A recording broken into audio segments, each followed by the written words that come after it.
Hello. My name is Keith Cagle. Is something wrong? Oh, I'm sorry. Let me move over here. Better? Hello. I'm Keith Cagle. I'm sorry, what? You can't see my hands? Oh, I apologize.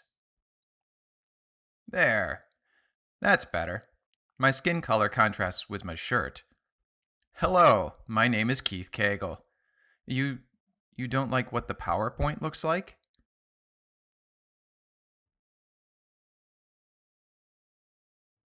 Is that better? Great.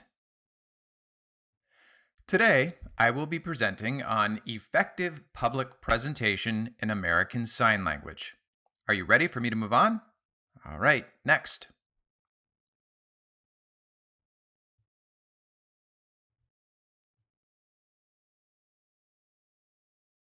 I will discuss 4 points. First, how to get people's attention. Next, the best way to maintain cohesion in your presentation. Third, different techniques to improve your public presentation. And lastly, how to continually improve your presentations.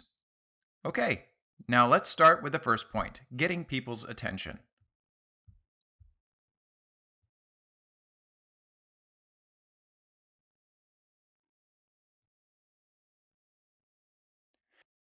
In deaf culture, we tend to have some typical ways to get your attention that seem to fit into 2 categories, formal and informal. For example, in a formal setting, such as a stage presentation, a presenter starts with hello or thank you, and then the presentation starts. Another way is by waving hands in the air to grab your attention. Third, the penguin wings, tapping the person next to you and they tap the next person, and so on until all eyes are on the presenter. Fourth, stomping the floor. That's something we tend to do at home where there's a wood floor. Here, the floor is too hard, but at home or some deaf clubs with a wood floor, you can stomp and get people's attention. Next, to me, this seems informal, but more and more of you young deaf people use and continue to use as you grow older the deer sign. Everyone signs deer, and all eyes go to the presenter. Cool. That's a nice way to get people's attention. Now that you have everyone's attention, you can start the presentation. Next, cohesive markers for outlining.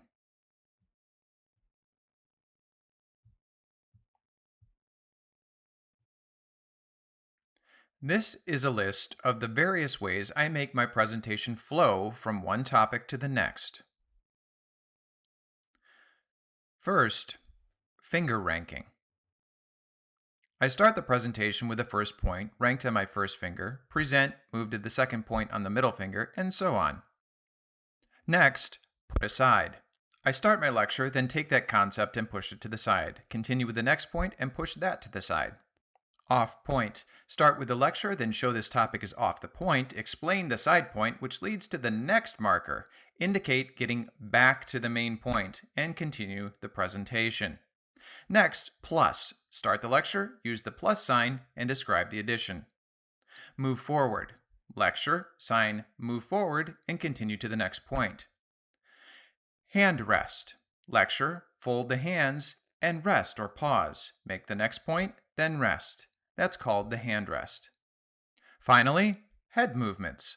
Lecture, nod the head to one side, make one point, move the head to the other side, and make a different explanation, and so forth. The head movement shows there are 2 different points being made. There are many more markers than are on this list that show the presentation's movement from one point to another in your outline, making your presentation clear and easy to follow. So far, we've covered getting attention and cohesion. Third on our list is different ways to make your presentation even better.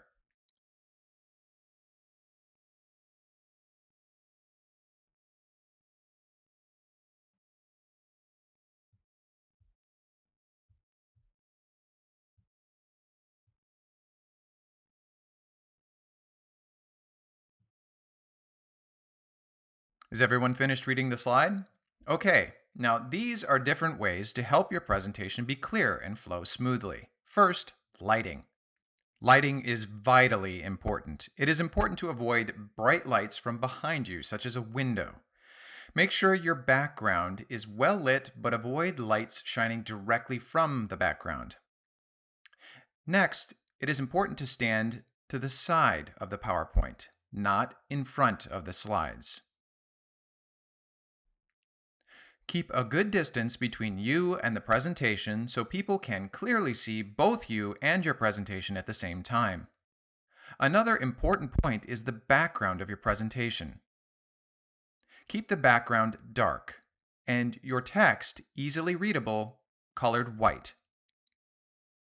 This helps reduce eye strain. The glare of a white screen with black text can cause eyes to become tired, especially after 2 or 3 hours. The eyes will be exhausted. It is best to keep the background dark and the text light. Okay?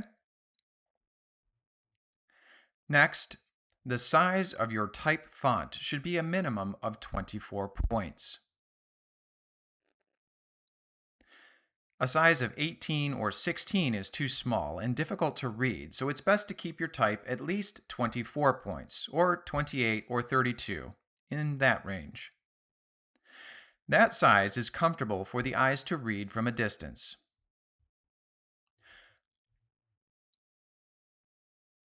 Avoid putting too much text on a slide. Again, too much text will cause eye strain. Instead, put a few points on the slide and expand on the points with the presentation. If there are entire paragraphs on the slide, there's no need for me to present. You can read, so make more of an outline, then flesh out the points during the presentation.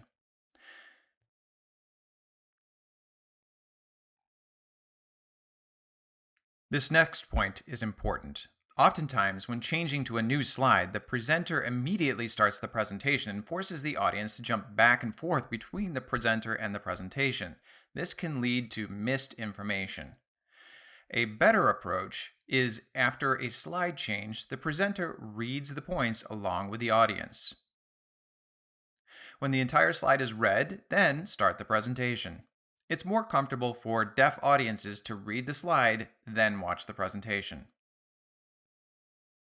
I encourage you to point directly at the points on the slide, not indirectly from a distance where it's difficult to know which point is being referenced.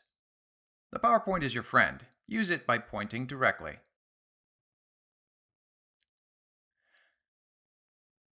Lastly, it's important that students or the audience feel engaged. When raising their hand, point directly at the person. This helps the audience know exactly where to look to see the comment or question. There's more. The list continues.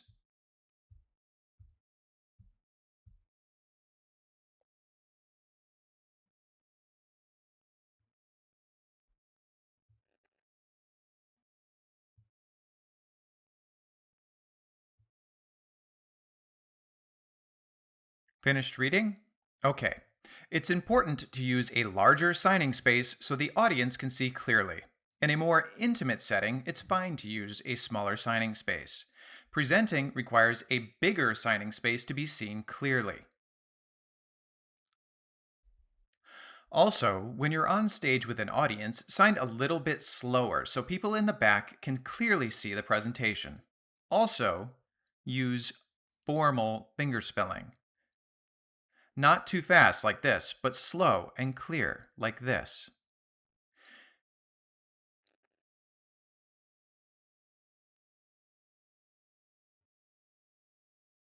Use formal fingerspelling as it is appropriate for a formal setting.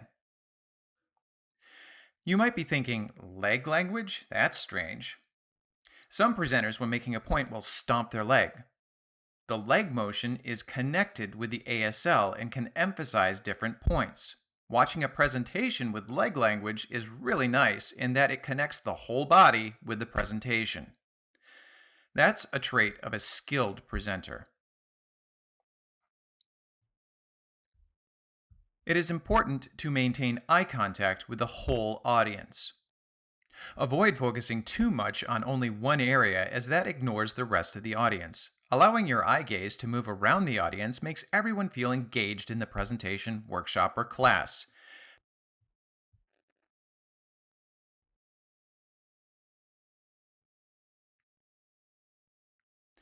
Be attentive to the audience feedback.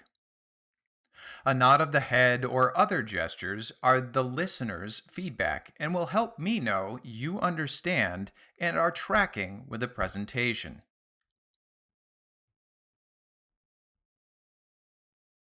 If, however, you look out and see puzzled looks, that's a good indication I need to expand on a point a little more. Your listener feedback helps me a lot.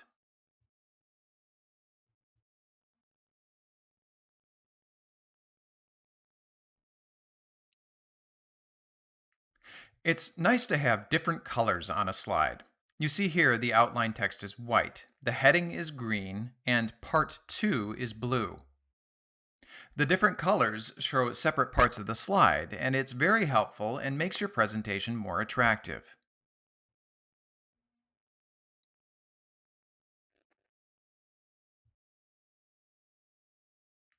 It's important to remember that if a presentation is long, say 2 hours, that eyes will become tired. Offer breaks. Provide a short activity, perhaps a standing break, or ask people to pair up for an activity. It's important to give the audience's eyes a break. Remember to dress in colors that contrast the skin tone. A dark shirt makes it easier for you to see my signing for the entire presentation. Okay? Lastly, how do you improve your presentations? I offer several ideas. First, observe skilled presenters and their presentation techniques and incorporate them into your presentation. Next, today we have many resources for videos such as YouTube. Watch different speakers, study their techniques, and copy those techniques.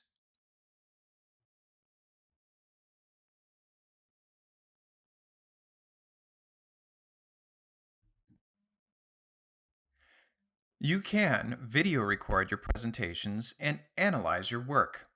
Make a list of strengths and areas for improvement, and then practice, practice, practice. Another suggestion is to show your recorded presentation to a trusted mentor and get feedback on how to improve your presentation. There are, of course, more, but these are just a few suggestions to help you improve your presentations. With that, good luck with all your future presentations. Thank you.